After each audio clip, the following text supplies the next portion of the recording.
Speaking during a question and answer session in the NCOP, the president expressed concerns about the rise in unemployment, with youth unemployment at just over 60%. Ramaphosa has also added that a job did not only provide an income, but also a sense of self-worth, dignity, hope, purpose and inclusion. He says government is working on providing jobs in many sectors, including farming and enterprise development. I have been at pains in explaining that our interventions to address the challenge of unemployment should never be seen as limited and only focus on young people who are below 35. They are much broader than that. And the very good example is the presidential employment stimulus. When we launched it also to encompass all those who are unemployed. And in the course of implementing it, much as it may have been depicted as a youth-focused one, it has also brought in people who are over 35. It is focused, for instance, on improving livelihoods. It has focused on people who are involved in subsistence farming, where we have supported hundreds of thousands of our people in improving their economic livelihoods, in subsistence farming, in enterprise development, and all those have been with a view of addressing the challenges that our people are having on an overall basis. So the notion that we're focusing just only on just those who are below 35 is not true. We are focusing on all our people who are facing challenges. Now, employment has risen in an exponential, unemployment rather, has risen in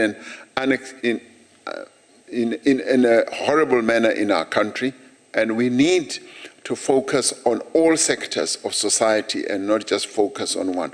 Of course, the young people bear the heaviest burden because 60% or so of young people in our country are the ones who are most unemployed. And we obviously need to focus on them, but not at the expense and to the detriment of those who are above 35. So we will focus also on those who are above 35 and open up opportunities for them to eke a livelihood from the growing economy of our country. Let's bring in some reaction now. We're joined by Moeketsi Diba from the Botshabelo Unemployed Movement spokesperson and Redge Nkosi, who's the Executive Director and Head of Research at First Source Money. A very good evening to you both, gentlemen. Thank you so much for your time. Perhaps, Moeketsi, let's start with you. As a movement, I know that you're very passionate about addressing the massive issues of unemployment, democratic control, and also social injustices. What are your views after hearing President Cyril Ramaphosa saying that he's looking at unemployment on a broader scale and going beyond the perceptions that the focus is just on youth? Yeah, no, thanks, Mpo, and greetings to Ntate Nkosi. Yeah, no, our view on the address of the president, we know when times are like this, the government of South Africa and the president will pronounce something that is not tangible. As you can hear in his reply to the questions, he is fumbling. So we are saying, as the unemployed in the country, in Botshabelo, in Mangaung, what the president is saying is just a pure lies, because now they want to focus in the youth who are now. There was this issue that the people who are above 35, they are not, they don't have an opportunity to find a work. But now they expand their focus to those age group, knowing that when they dish out the works, they want people from 18 to 27 years. Now they are expanding this age to 35 and above. So we are saying, as the unemployed, the reply of the president, as we know, the president is always lying to the nation. He's trying to fix something that is not fixable now, because from many years back we have said to the government of South Africa that they must see their kind of budget, because South Africa is pursuing the austerity budget. We know when they are pursuing this budget, they cut across all the department of government, and especially the cut is in the social development, your education, your health, and it is where the majority of the people in South Africa are benefiting, particularly the black working class. We know we can't afford private education, we can't afford private hospitals. But let's perhaps let Redge Nkosi also weigh in on this conversation. We know, Reg, that South Africa's unemployment rate rose to 33.5% in the second quarter of 2024, the highest in 2 years. I mean, it even surprised analysts who expected it to ease to 32.3%. We've just listened to Moeketsi saying that the president is trying to fix something that is not fixable. How much progress is really being made in the fight against poverty and unemployment?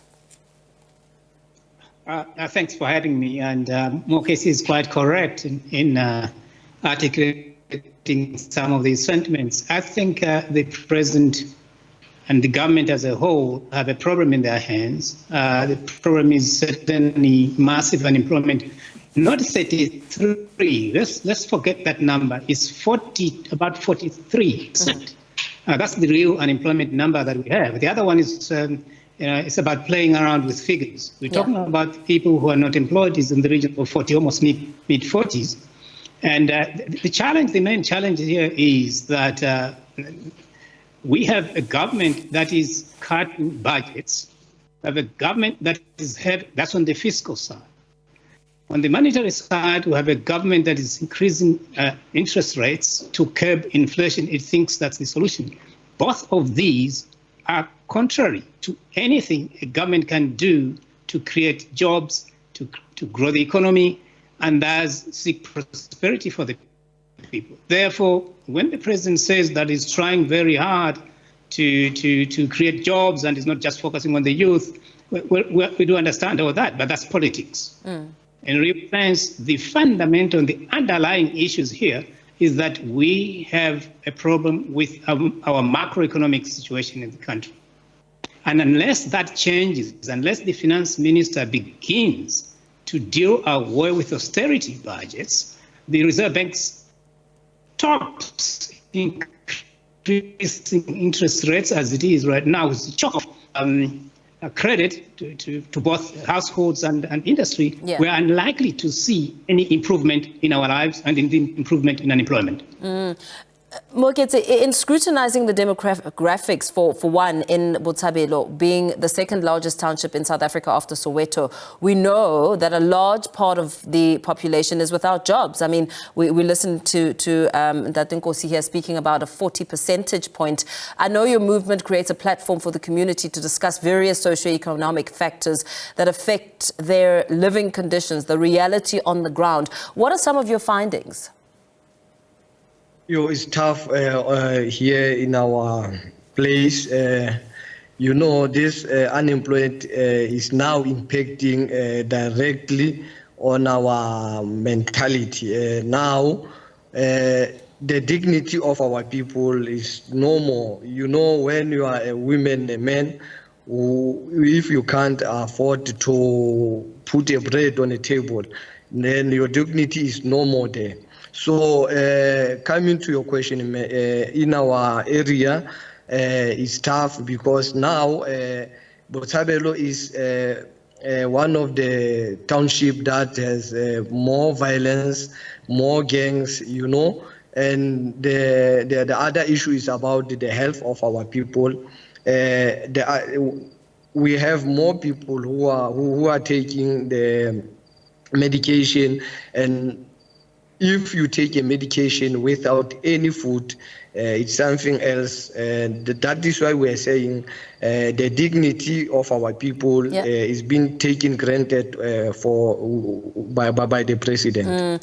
Redge Nkosi, just rounding up the conversation for the sake of time, I mean, Moeketsi speaks a bit about the impact of crime, and we heard President Cyril Ramaphosa speaking to it a short while ago, saying that the topic of extortion is contributing to the climate of fear, thus impacting the economy. Moeketsi speaks about gangs and his community being riddled with crime.